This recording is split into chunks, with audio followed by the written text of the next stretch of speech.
10월 25일 월요일 NH투자증권의 모닝미팅을 시작하겠습니다. 지난 주말 뉴욕 증시는 혼조세로 마감을 했습니다.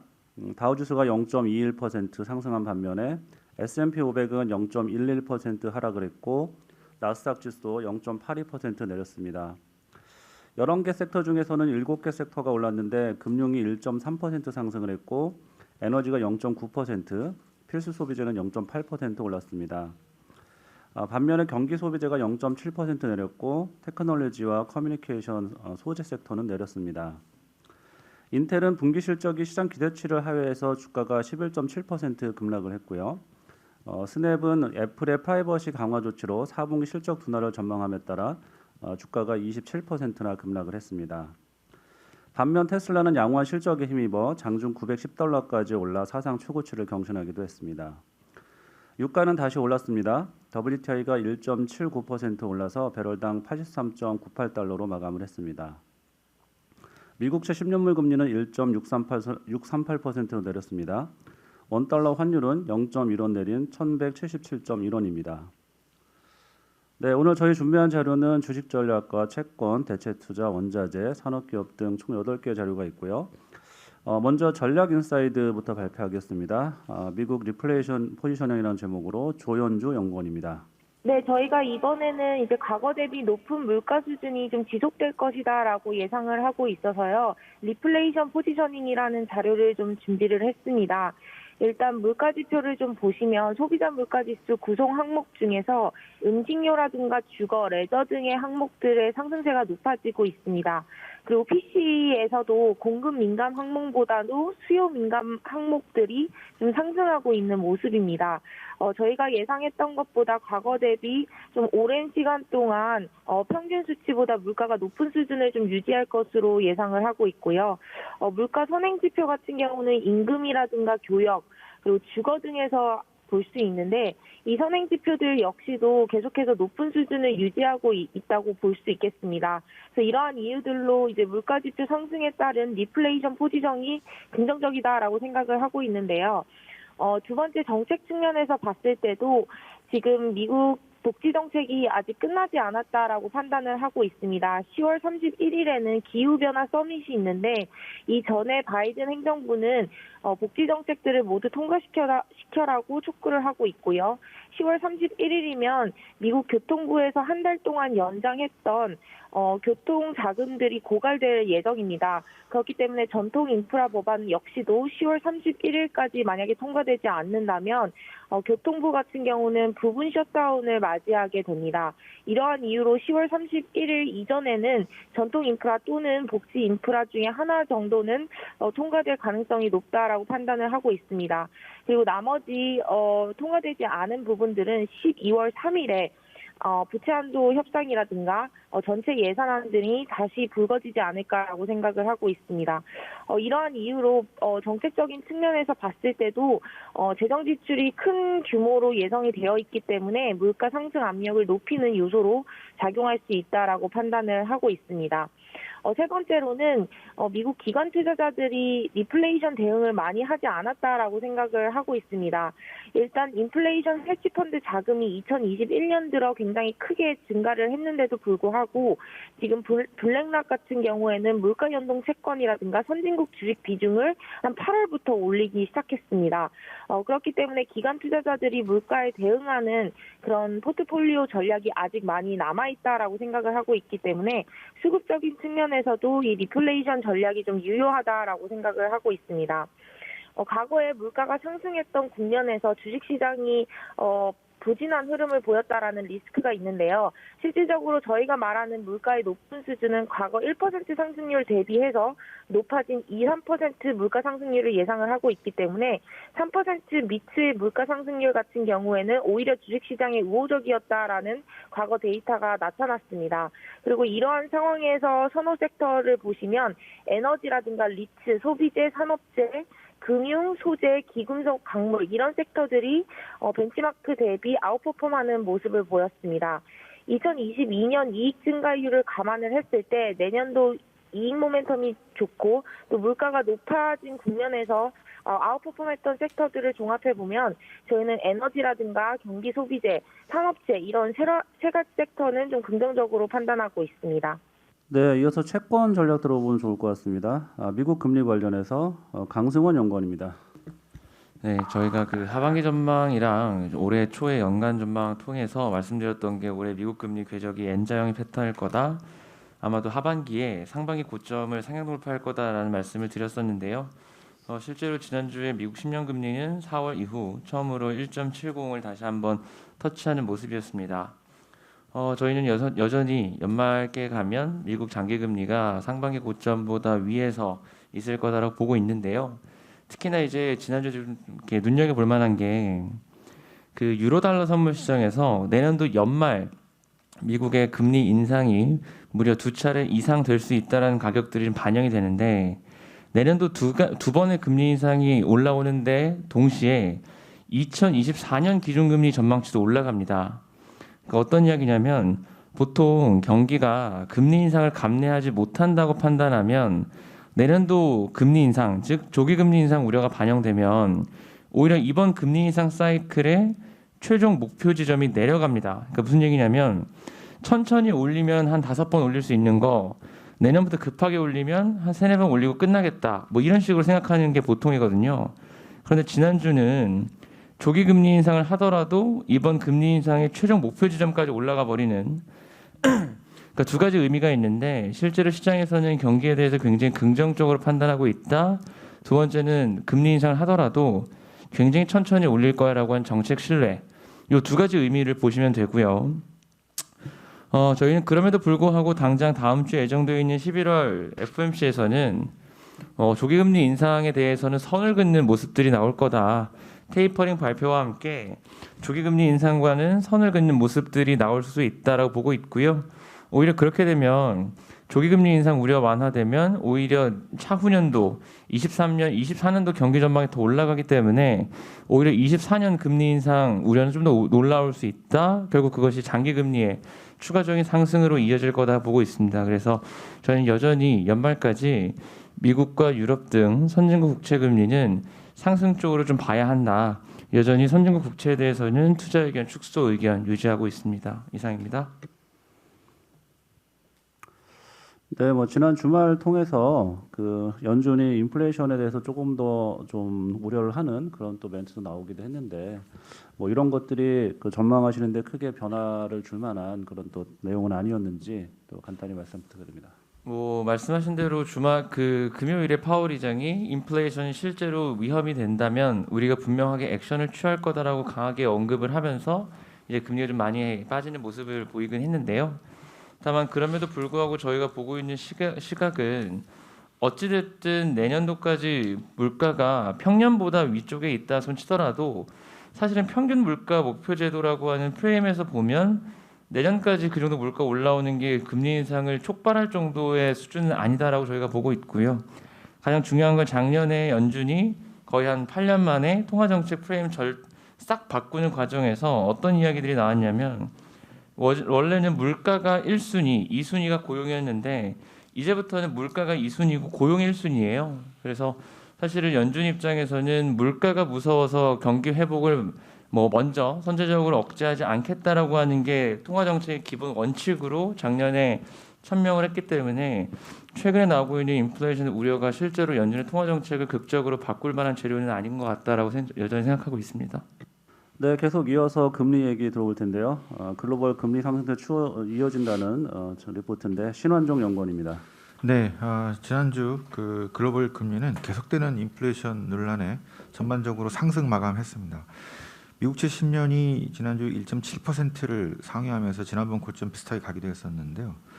테이퍼링과 기준금리 인상 선을 딱 구분했던 금요일 파월 의장 연설 이후에 한 1.63%로 하락하긴 했지만 주간으로 1.57에서 1.63으로 계속해서 지금 금리 하단을 높여가고 있습니다. 앞에서 얘기했던 것처럼 저희들은 연말까지 계속해서 상승 추세가 이어질 걸로 봅니다. 이때 채권왕 제프리 건들락이라는 사람이 있는데요. 이 사람은 내년까지도 미국 인플레이션이 4%를 상회할 거다 이렇게 얘기를 했는데 채권시장 일부에서는 이런 식으로 그 파월이 처음에 얘기했던 현재 인플레이션이 일시적이다고 얘기했던 파월에 반해서 일시적이지 않다 이런 얘기들을 계속 하고 있는데 이런 의견들이 조금씩 힘을 얻고 있는 것 같습니다. 목재와 일부 원재재 가격 상승세는 일시적이지만 주거 비용, 임금 상승 이것들이 부담이 상당 기간 지속될 수 있다는 이런 주장인데요. 이런 논란이 계속되면서 지금 글로벌 금리는 계속해서 상승 추세 이어갈 전망입니다.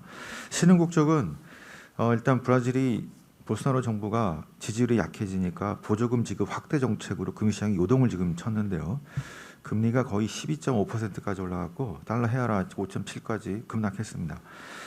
멕시코는 이런 물가 부담 때문에 25bp 정도 수준을 올리다가 다음 달에는 50bp 이렇게 올라갈 것 같고요.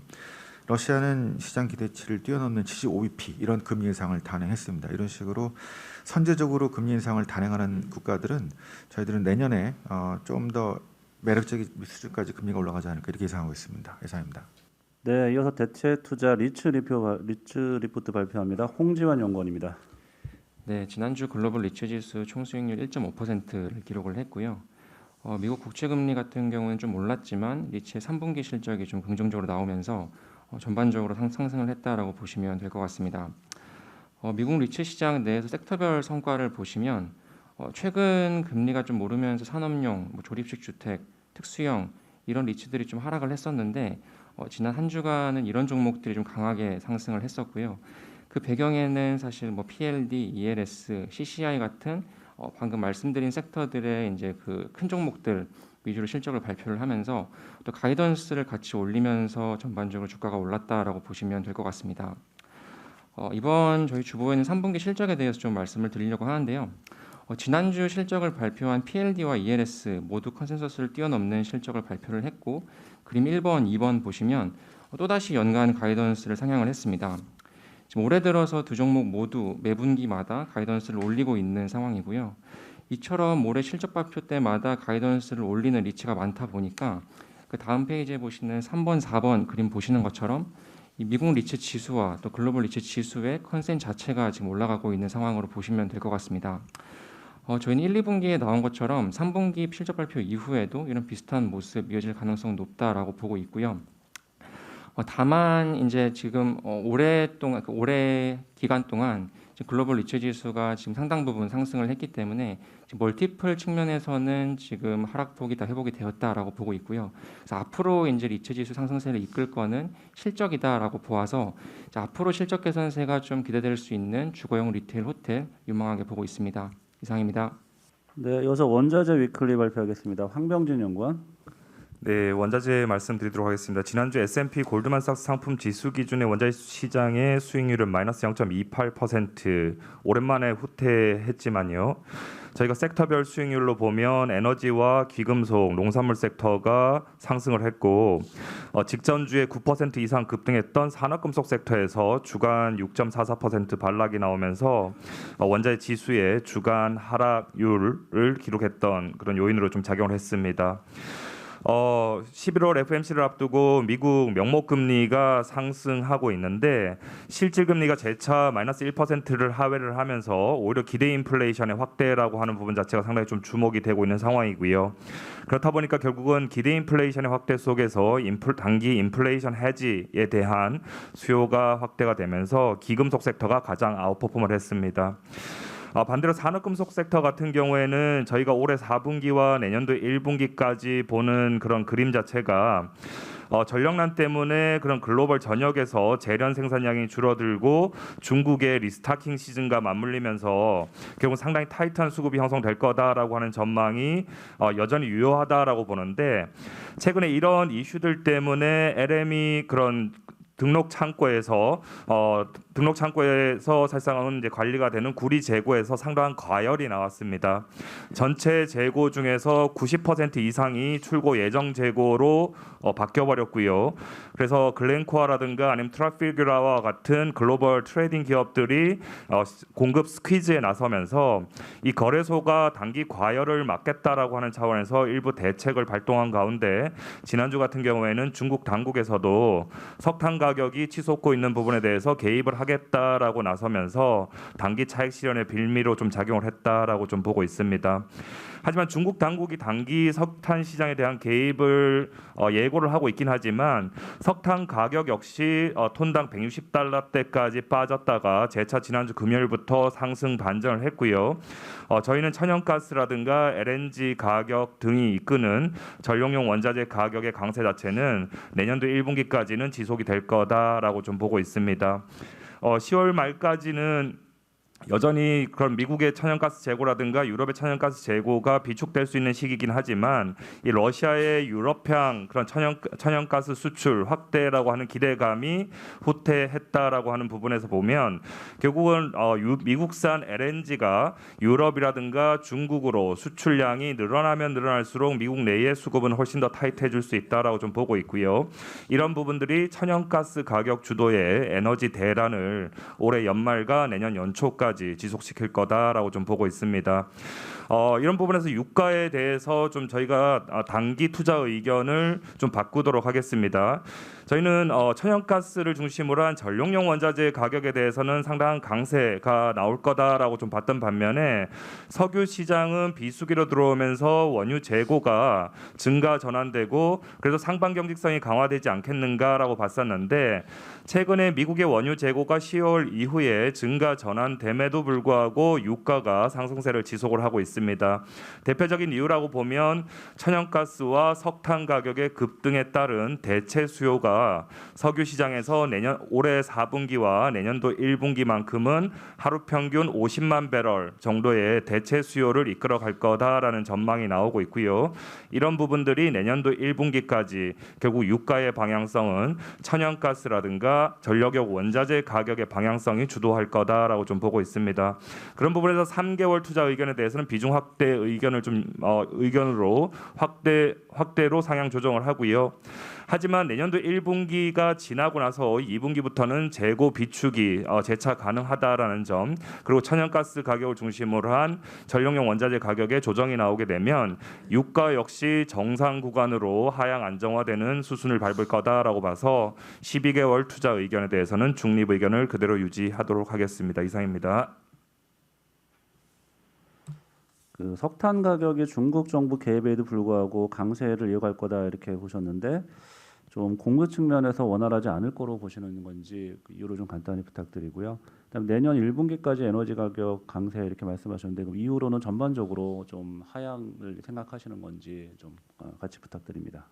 우선 석탄 가격부터 말씀을 드리면 최근에 이제 호주 탄이죠. 뉴캐슬 FOB 기준의 연료탄 가격이 250달러 이상까지 급등을 했다가 지난주에 중국 당국이 석탄 시장에 개입에 나서겠다. 또한 그런 허위 사실 유포라든가 시장 담합에 대해서는 이제 사실상은 대응을 하겠다라고 좀 나서면서 석탄 가격이 좀 빠지긴 했는데요. 사실상 중국 당국이 할 수 있는 정책이라고 하는 부분 자체가 이 석탄 가격의 그런 투기 세력들을 단속을 한다라든가 아니면 역내 생산을 늘린다라든가 아니면 또 남아 있는 부분 자체가 결국은 겨울철과 내년도 1분기까지 난방 시즌 동안은 이 석탄 의존도가 높은 산업들에서 수요를 사실상 위축시킬 수밖에 없는 부분이다라고 좀 보고 있습니다. 하지만 이제 저희는 보는 시각 자체가 최근에 중국의 석탄 기업들에서 나오는 부분이 석탄 가격의 그런 상한제 정도를 사실상 좀 제시하고 있을 뿐이지 석탄 가격이 더 내려갈 수 있을 정도의 뭔가 공급 확대라든가 그런 수요의 사실상 위축이라고 하는 부분은 상당히 제한적이다라고 보면 지난주 보였던 석탄 가격의 하락이라고 하는 부분이 단기 반락이라고 보면 이제부터는 재차 좀 안정화돼 나갈 가능성이 크다라고 좀 보고 있고요. 유가라고 하는 부분에 대해서는 내년도 3월 달까지 전력용 원자재 가격이 이끄는 강세에 좀 동반될 거다라고 보고 있고 그래서 그런 측면에서 내년도 전망에 사실상 좀 반영될 부분들 자체가 내년도 2분기에는 에너지 가격의 변동성 자체가 한번 상당히 좀 크게 나올 가능성이 크고 3분기, 4분기를 통해서 재차 안정화될 가능성이 크다 정도로 좀 보고 있는 상황입니다. 이상입니다. 네, 이어서 산업기업 분석 리포트 발표하겠습니다. 먼저 데이터 센터 투자 환경 변화라는 제목인데요. 도현호 연구원입니다. 네, 반도체 말씀드리겠습니다. 일단 저희가 10월 초에 그 데이터 센터에 그 투자가 둔화될 가능성이 좀 높다 이렇게 자료를 작성을 했었는데요. 그때 근거로 애플의 그 이용자 정보 수집 차단 기능 이거와 그 중국 정부의 인터넷 게임 회사에 관련된 규제 이걸로 이제 그 예를 들었습니다. 근데 금요일에 실적 발표한 회사 2개가 있는데요. 그 2회사 모두 이런 내용을 좀 이유로 실적 부진에 대해서 얘기를 해가지고 관련된 자료를 좀 작성을 했습니다. 일단 그 인터넷 기업 스냅과 그리고 프로세서 회사 인텔이 3분기 실적을 발표를 했는데 2 회사 다 시장 기대를 좀 미달하는 실적을 발표를 했습니다. 그래서 주가가 각각 27%랑 12% 가까이 하락을 했는데 스냅은 실적 부진 이후로 그 애플이 이용자 그 맞춤 광고 제한하는 그 기능 때문에 사업상의 좀 어려움이 상당히 좀 크다 이렇게 얘기를 했고요. 그래서 관련된 뭐 매출액이 컨센서스 대비해서 하회했고 4분기에도 이 영향이 좀 이어진다 이렇게 얘기를 했습니다. 앞서 이제 말씀드렸듯이 애플이 그 4월 달에는 그 앱 추적 투명성 기능이라는 거를 그 아이폰에다가 도입을 하고 9월 달에는 iOS 15를 업데이트를 하면서 여기에 대한 그 차단 기능을 더 강화를 했습니다. 그래서 뭐 이 스냅이라든지 뭐 페이스북 이런 인터넷 서비스 업체들이 그 기존에는 이용자 수집 정보를 바탕으로 해서 이제 맞춤 광고를 많이 했었는데 앞으로 이제 그게 좀 어려워지다 보니까 이 업체들의 수익성이 뭐 상당히 뭐 최근에 저하되고 있고 관련돼서 이 회사들이 전 세계에서 데이터 센터에 투자를 가장 많이 하는 회사들인데 최근에 이제 투자 축소로 좀 연결되고 있다 이렇게 생각을 하고 있습니다. 인텔 같은 경우는 그 3분기 실적 부진 이후로 중국 정부에서 그 최근에 인터넷이라든지 게임 회사들에 대해서 이제 규제를 많이 하고 있기 때문에 그쪽에서 데이터 센터 투자가 좀 축소되고 있다 이렇게 컨퍼런스 콜에서 얘기를 했고요. 관련된 영향이 4분기에도 지속된다 이렇게 얘기를 했습니다. 3분기에는 데이터 센터 쪽에 그 투자가 뭐 나름 이제 괜찮았던 상황이었거든요. 9월 달까지는. 그럼에도 불구하고 인텔의 이 클라우드향 매출이 전년 대비해서 한 20% 정도 감소한 것에 뭐 이런 영향이 좀 있다 회사가 이렇게 좀 얘기를 했습니다. 최근에 뭐 중국이 뭐 정치적으로 뭐 인터넷이랑 게임 기업들에 대한 이제 규제를 좀 많이 강화를 하고 있고요. 알리바바에 대해서는 뭐 과징금도 부과하고 텐센트에 대해서는 소송도 제기를 했고 뭐 이제 많이 알다시피 그 청소년의 뭐 게임 시간 일주일에 3시간밖에 못하게 한다 뭐 이런 규제도 이제 발표를 했거든요. 그래서 미국에 이어서 중국의 이제 데이터 센터 투자 규모가 전 세계 2위인데 이쪽에서도 좀 최근에 투자가 이쪽에서 좀 노이즈가 좀 많이 나고 있다 이렇게 보시면 될 것 같습니다.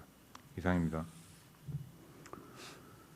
결국은 데이터 센터 투자 축소는 반드시 수요랑도 연결이 될 텐데 기존에 전망하셨던 부분하고 이번에 나온 뉴스들 기업 실적 관련해서 보면 좀 변화가 있는 건가요? 네, 그래서 기존에 그 저희가 전망했던 거는 그 데이터 센터 쪽에 그 투자가 지난 1분기, 2분기, 3분기는 괜찮았었는데 4분기부터 좀 둔화된다라는 거였거든요. 그 이유가 뭐 메모리 쪽에 이제 공급도 늘어나지만 데이터 센터 쪽에는 뭐 가동률이라는 게 있는데 그 서버 이제 가동률이 최근에 지난 3분기 동안 투자를 많이 해서 이제 많이 떨어진 상황이기 때문에 더 이상 뭐 투자를 할 만한 그 요인이 이제 별로 없고 글로벌 이제 환경은 이렇게 뭐 이용자 정보 수집 같은 것도 이제 뭐 차단되고 있고 정부에서 좀 규제도 하고 있기 때문에 당분간은 좀 힘들지 않을까 그렇게 생각을 하고 있습니다. 그 투자가 다시 늘어날 시점은 저희는 한 내년 3분기 정도 되지 않을까 그렇게 보고 있습니다. 네, 이어서 하나금융지주 발표하겠습니다. 정준섭 연구원입니다. 예, 하나금융지주 투자 의견 바이 목표 주가 62,000원 유지하겠습니다. 4분기부터 은행들 NIM 개선이 이제 전반적으로 시작될 거다라고 예상을 하고 있습니다. 이제 기준금리 인상에 따른 이제 자산 리프레싱 효과고요. 전체 개선 폭은 이제 은행마다 다 비슷하겠지만 이제 개선 속도는 이제 하나금융지주가 더 빠르지 않을까 보고 있습니다. 왜냐하면은 이제 하나금융은 이제 전체 원화 대출 중에 변동금리 비중이 타행보다 높습니다. 그래서 이제 금리가 기준금리가 올라간 부분이 이제 대출금리 상승으로 좀 더 빨리 이제 반영이 된다라고 보고 있기 때문이고요. 보통 이제 하나금융지주가 NIM 개선이 빠르다 보니까 이제 금리 상승기엔 주가도 좀 더 먼저 움직이는 경향이 강합니다. 그리고 지금 주가를 보시면은 PBR 기준으로 이제 하나금융지주는 0.43인데 이제 상위사는 이제 KB나 신한은 0.48, 0.49배다.